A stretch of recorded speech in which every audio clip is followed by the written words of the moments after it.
What's going on, everybody? This is the blockchain backer bringing you the latest cryptocurrency news and analysis. Welcome to a new week. In today's video, we're going to take a look over here at the Bitcoin price chart and talk about the altcoin market. Of course, we had a lot going on over the weekend or the end of last week with Ripple and the SEC. So we'll peek over there at the XRP price chart, which I made a thread about over there on Twitter last Friday. This is one of those videos where there's like so much to talk about. It's like, how do I put it all into one video, or do I just kind of break it apart? We'll see how much I can get into this video, and maybe I'll have to break it up into two. But to start things out, Bitcoin still remaining in the same price areas it's remained at, still ranging in here, currently at 38,867 as I record at this moment. I posted about this over here on Twitter regarding Bitcoin. Here are some examples of how retraces commonly play out. Some charts are inverted for consistency on the screen, which is easier on the eyes.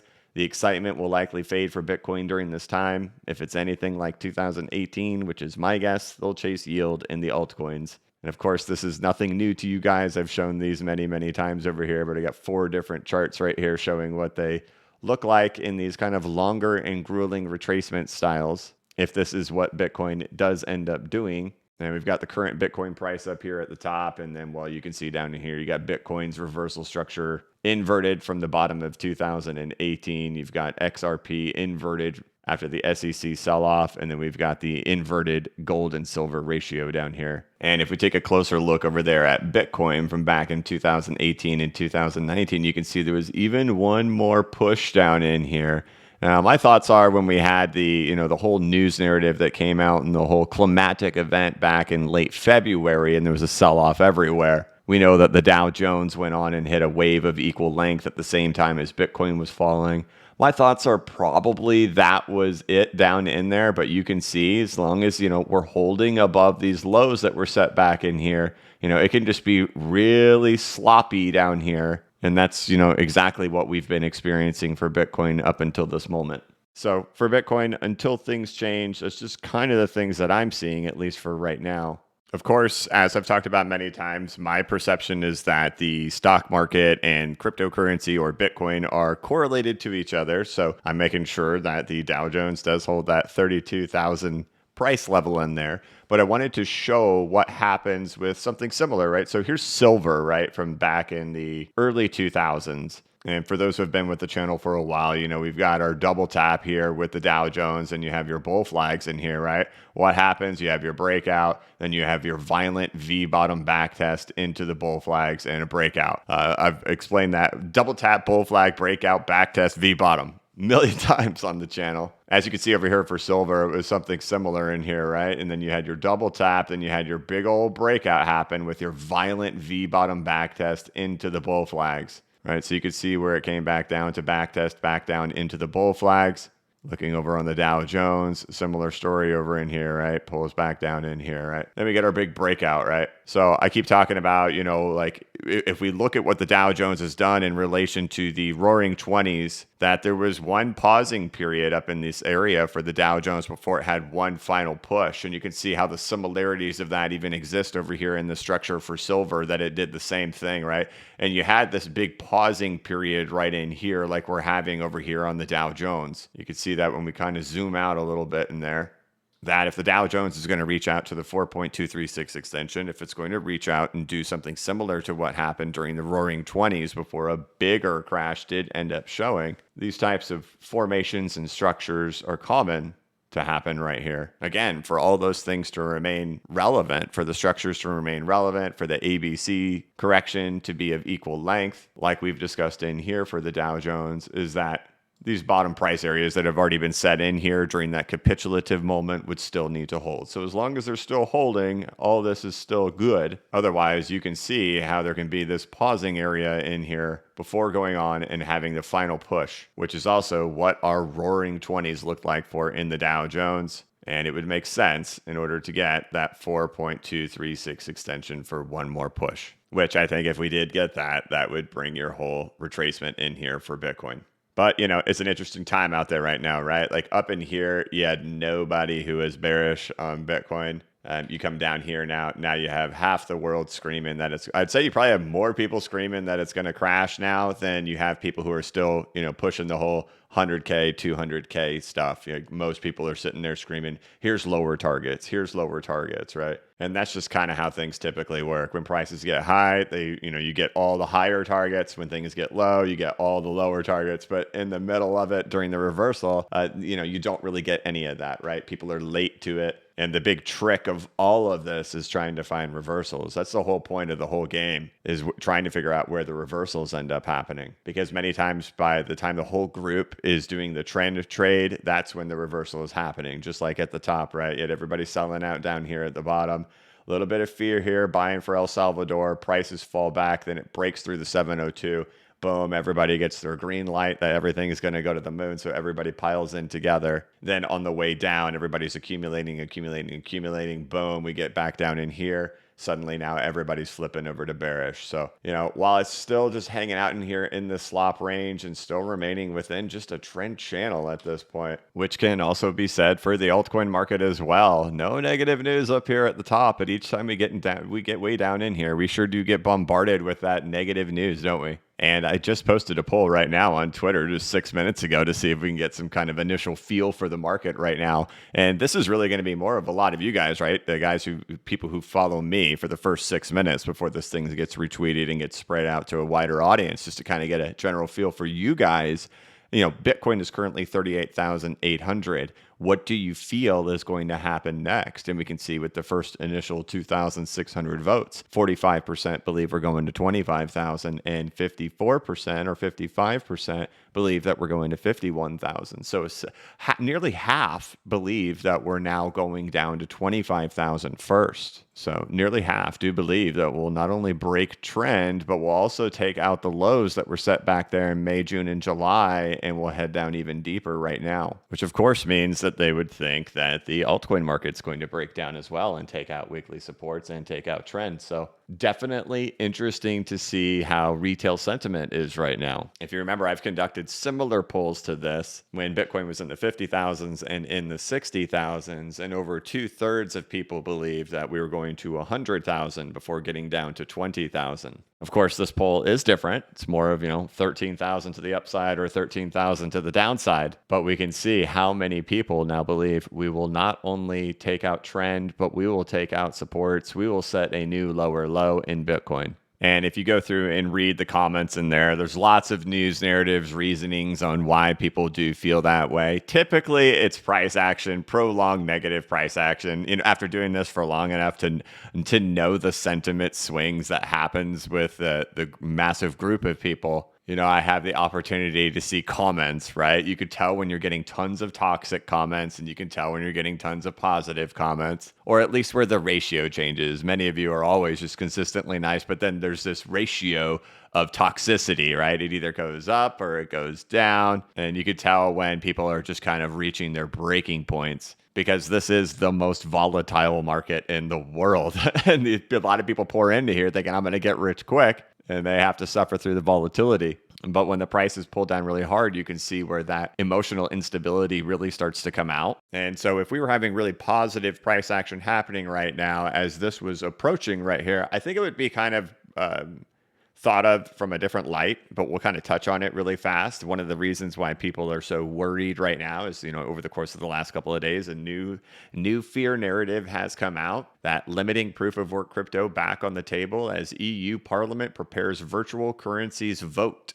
A provision looking to force proof of work cryptocurrencies like Bitcoin to switch to the more environmentally friendly proof of stake consensus mechanism is in draft of MiCA up for a parliamentary vote on Monday. A previous draft of the MiCA framework contained a strongly worded provision that proposed a prohibition of crypto services that rely on environmentally unsustainable consensus mechanisms starting in January of 2025. But the provision was later scrapped following industry backlash. One version of the new draft reviewed by CoinDesk, has a similar provision, though significantly toned down from the original. It says that crypto assets shall be subject to minimum environmental sustainability standards with respect to their consensus mechanism used for validating transactions before being issued, offered, or admitted to trading in the union. If a proof of work consensus mechanism is operating on a small scale, it is exempt from having to meet sustainability standards according to the provision. What qualifies as a small-scale operation has yet to be determined. It also says that energy-intensive crypto assets that are already in use in the EU before the legislation comes into effect will have to set up and maintain a phased rollout plan to ensure compliance with such requirements, as specified in another part of the framework. Another version of the measure, also seen by CoinDesk, would soften the language even further. However, it's believed the stronger version has a lot of support among parliamentarians. And the stronger version would be the toned down version from its original. And essentially, from what I'm hearing, this consensus mechanism starting in January of 2025. So that's leading to a lot of the fear today. Now, my thought process is, I look at charts, right? I just look at the charts. I say, hey, do I see these structures before? Do I see these things happening before? What's the thing that seems to happen the most often? That's how I draw my conclusions for how I structure the way I place my bets and I place my speculative investments, right? But I've been critical of things in Bitcoin, and I think we need to talk about this because I think a lot of people are missing the boat of the narrative change that has actually happened here over the course of the last couple of weeks, and how it's actually more positive for Bitcoin than I think it is negative. And we'll just kind of chat on that for just a minute. And it has to do with inflation. One of the things I was very critical about in here is that you have all these people pouring into Bitcoin, and they're pouring in because we're getting these high inflation numbers, right? CPI numbers are coming out and they're huge. They're like, look at all this inflation. If Bitcoin's an inflation hedge, why is Bitcoin not running up?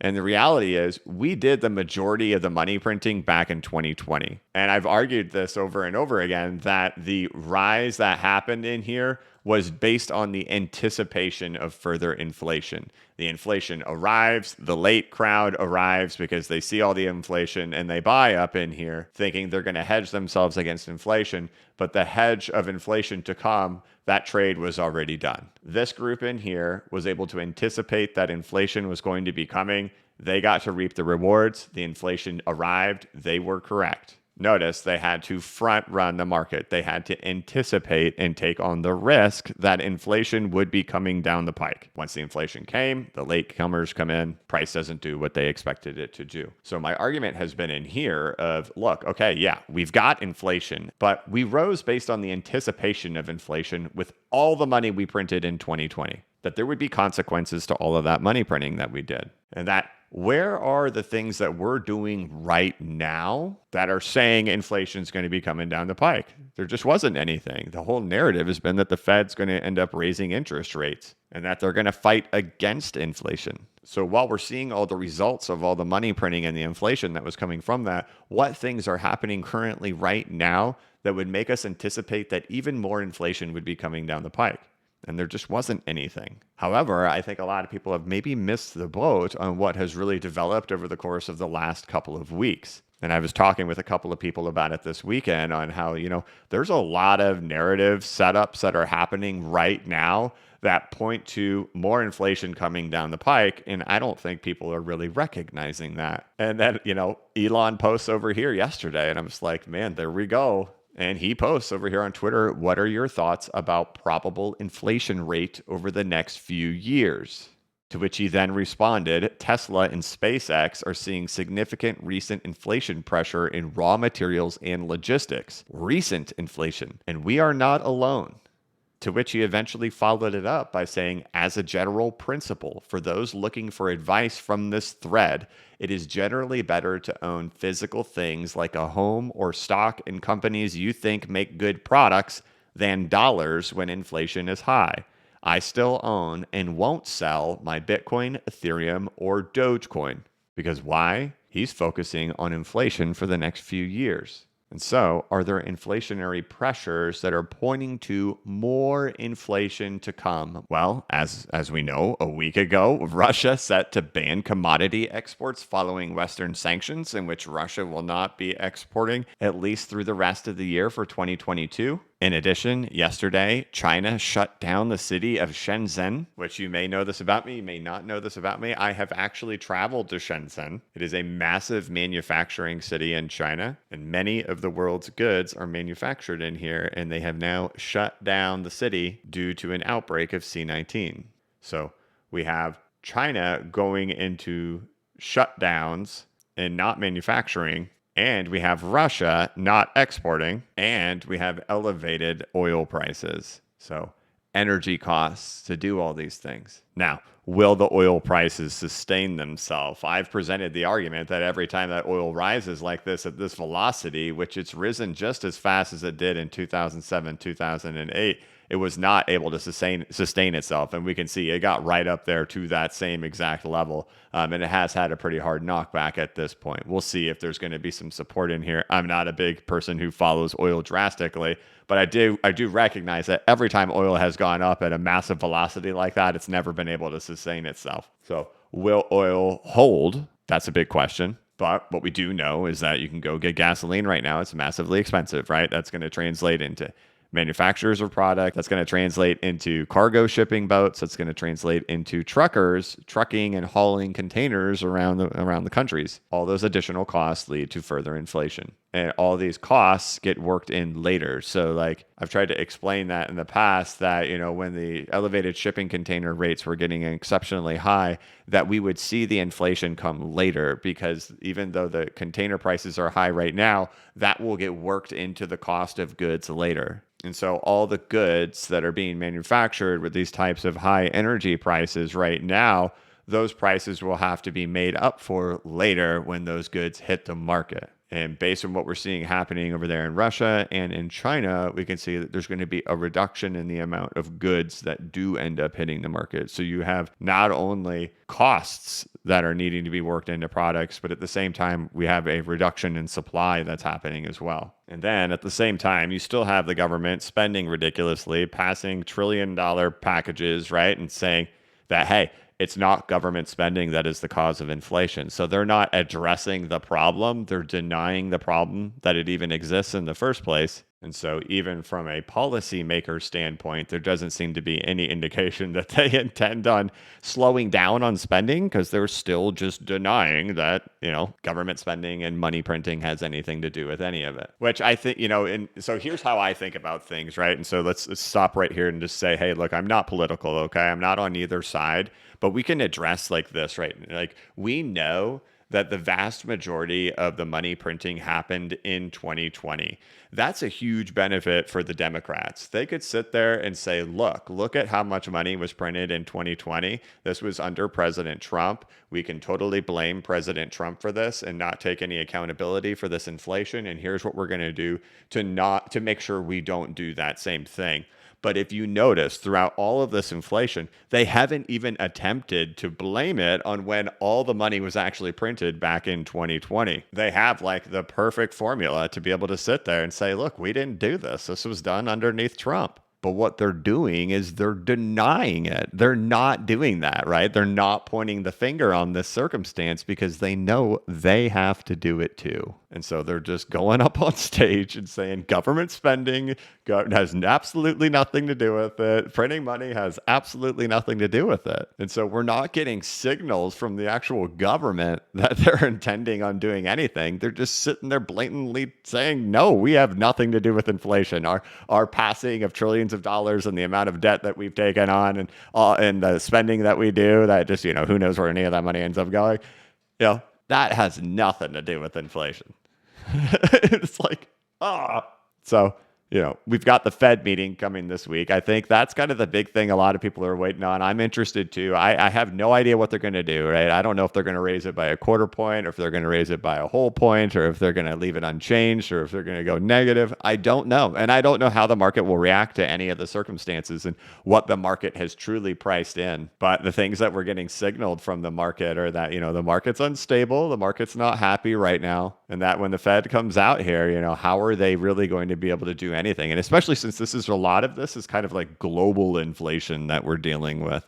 This is not like United States inflation that the Fed can really like battle, right? You could say, hey, that, maybe the housing market or something, right? But it's not like an isolated housing market to just the United States. It's to the whole world. So I look forward to getting through that because that's going to be kind of like the nail in the coffin on a lot of things, right? If the Fed is going to be able to battle inflation or if inflation is just going to have to run rampant. And we're getting a lot of signals right now from the market in regards to things that are actually happening, regards to China shutting down, Russia, cutting off exports, in addition to higher energy costs for manufacturing and transporting products, that further inflation seems to be in the cards. And the question is going to be answered this week. Can the Fed do anything about it or not? But the thing about these things too, right, is like if we talk about the Dow Jones having one more pop up or Bitcoin going into a retrace and the altcoin market having one more major run up happen in there, how could it all come tumbling down afterwards if there's all this inflation, right? All this inflation in the cards, right? And that's because all these things can be temporary. All these things can get reversed at some point if the powers that be decide to do it at some point. If oil starts crashing all the way back down and we have lower energy costs, if China ends up reopening relatively quickly, and if everything ends up wrapping up with Russia relatively quickly and exports resume, boom, all those things are back on. Lower energy costs, China in full manufacturing, and Russia exporting again, boom, that inflation trades over in a snap, right?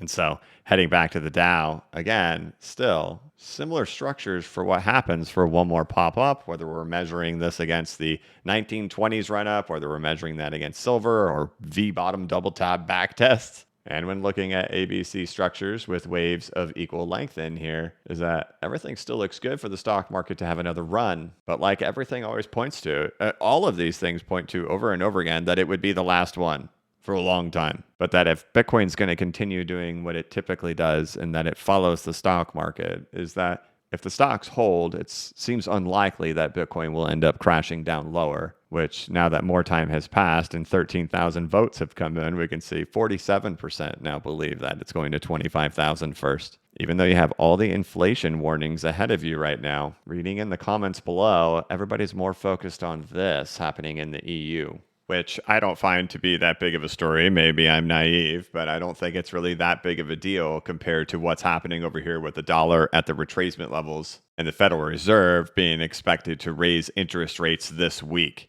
as it's set to have its first increase in interest rates since before C19 was well broadcast, and markets may have little reaction if the central bank carries out its quarter-point hike on Wednesday. And how the markets react to a quarter-point hike. Do they feel that the Fed is taking inflation serious, or are they overdoing it, or are they underdoing it, and how that's going to behave with markets? That's what I'm more focused and interested on, not because I think it really makes any really big difference, but that everybody's watching it. All the big players are watching it. And after 2 years, right? This is 2 years ago that it took for this fall to happen, back in March of 2020.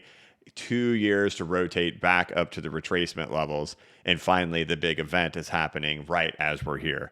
That's the bigger story for me, and I just think that the market is scared on support levels, like typically does end up happening, which also coincides with being retracement levels as well down here on the 702 after an ABC with waves of equal length after 5 waves to the upside.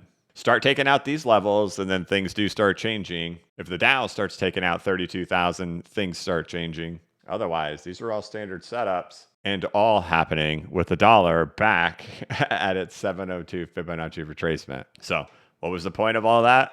You've got a ton of fear in the market right now, all focused on random different narratives and whatever they are. And even with how long it takes to make these videos and how quick the news can change on a dime, breaking EU Parliament votes against a de facto proof of work ban. So a non-issue now. But the whole reason most of these people became believers in Bitcoin in the first place up here in 2021 was under the belief of inflation. We have the governments denying that they play any role in inflation with any of the printing or spending that they're doing. You have Russia cutting off exports. You have China shutting down. You have higher energy costs. All those things make me jump to the conclusion of further inflation to come. And with the dollar at the retracement levels, I think that story is going to get told pretty soon. And I think Elon Musk has a sense of what the story on inflation is going to be as well. So I thought it'd be fun to kind of take a more macro perspective look at the markets as we start off the new week. As we can see, a big sentiment shift happening in the market. People believing that they're isolated here. Like we got one of the replies on there was most of people are expecting up, so hence it's going to go down, and I'm opening shorts.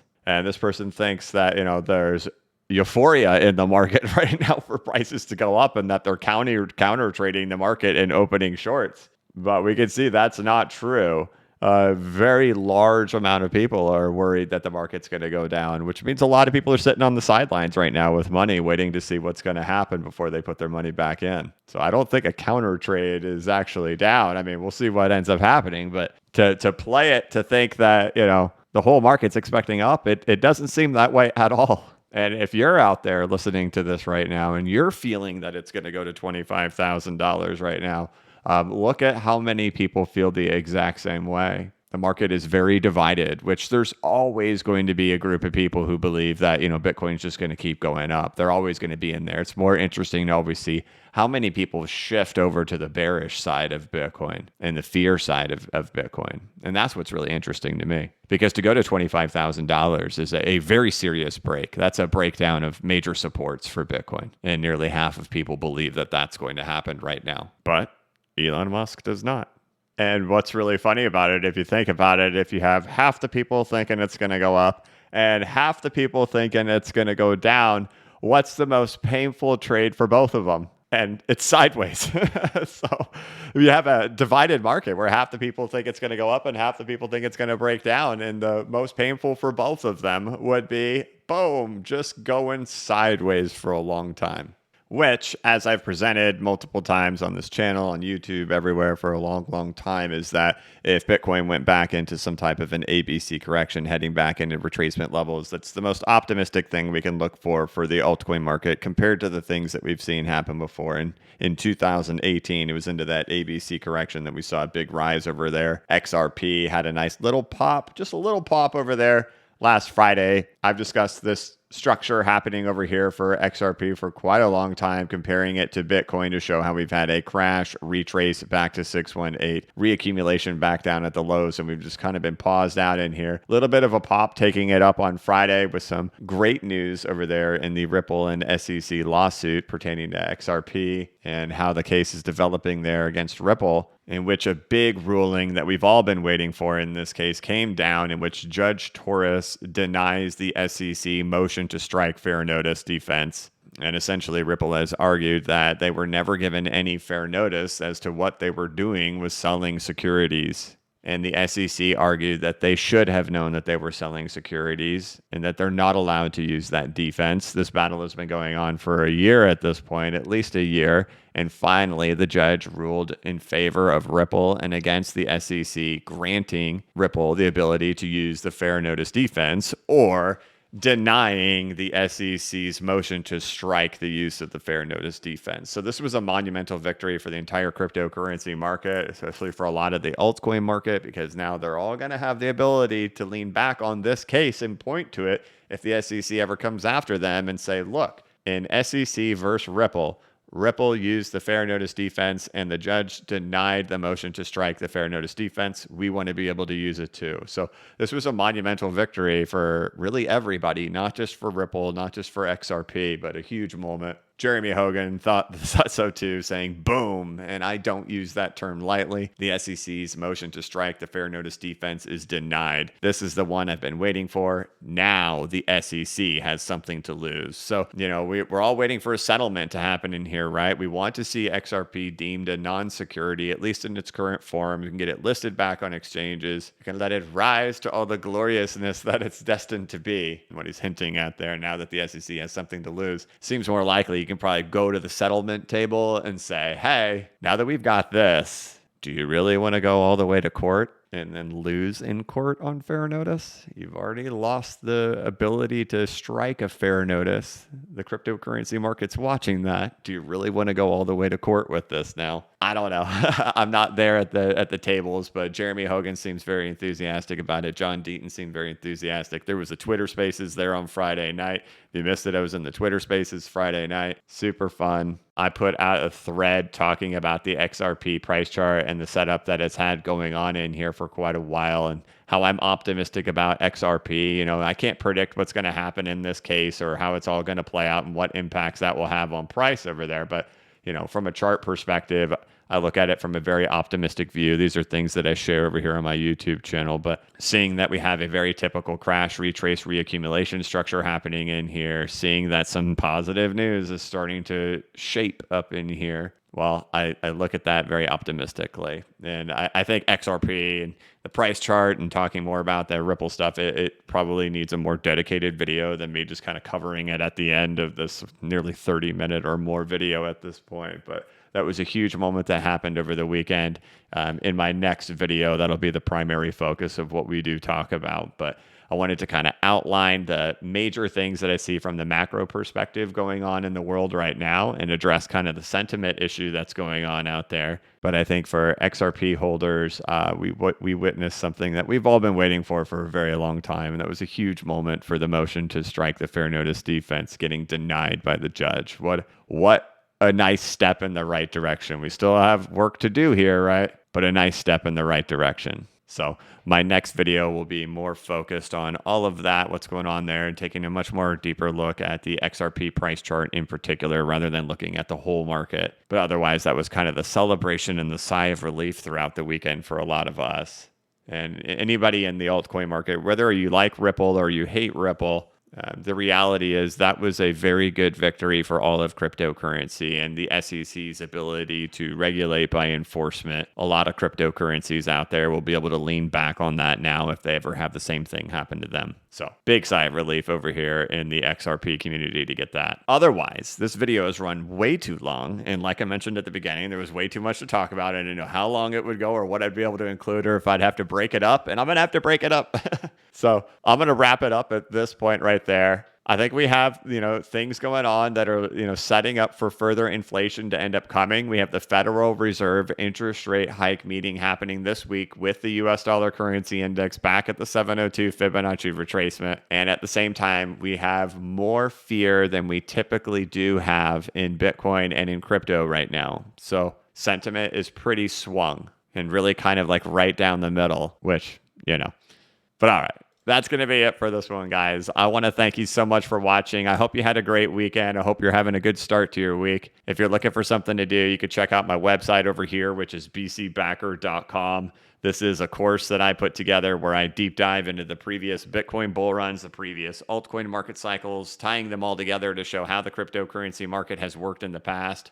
I talk about my personal exit plans in here, and I teach you how to set up your own charts and your own indicators within TradingView and CoinTrader Pro. I do have the most recent market update in there on February 28th, and you can check out all of this educational content over here on bcbacker.com. You can follow me over here on Twitter at bcbacker, and I want to thank you so much for watching my channel. If you could, please like this video and give it a thumbs up. If you're new to the channel, please subscribe and hit the notification bell so you could be notified of when I create new content and when I go live. As always, this is not investment advice and I am not a financial advisor.